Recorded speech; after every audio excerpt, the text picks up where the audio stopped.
So hey guys, నేను మీ హర్షని మళ్ళీ వచ్చాను మీ ముందుకి. ఈరోజు మనం పొసిదానో పాత్ ఆఫ్ ఘాట్స్కి వెళ్ళిపోతున్నాను. నేను మన ప్రపంచంలో పిజ్జా పుట్టిన ప్రదేశం నేపిల్స్లో అయితే ఉన్నాను అనమాట. ఇదైతే కోనార్క్ సన్ టెంపుల్ అనమాట. కోల్కత్తాలో అయితే ఉన్నాను అనమాట. మ్యాక్సిమం అన్ని కార్లు అవన్నీ అయితే ఉంటాయి. 860 నాటి మోడల్ అనమాట. ఇది ఫెరారీ 250 L అనమాట.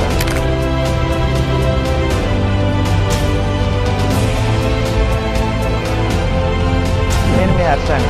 నాతో ప్రయాణం ఛానల్కి స్వాగతం, సుస్వాగతం. ఇప్పుడు చూస్తున్నారు కదా నా వెనక్కి ఏముందో ఫెరారీ. సాగు తెలివితేటలే బొక్క ఇలాంటి చెప్పక అన్ని ఎద ముందర తెలివితేటలు ఉన్నాయి. శ్రీకాకుళం కదా ఎన్ని చెప్తుండ అన్ని గుడ్. యూరోప్లోని ఎడ్యుకేషన్ గురించి అయితే డిస్కస్ చేయబోతున్నాను. తర్వాత ఫుడ్ వస్తుంది, బెడ్ వస్తుంది, అన్నీ ఇక్కడికి వచ్చాక వరల్డ్ క్లాస్ టాప్ డిగ్రీ వస్తుంది.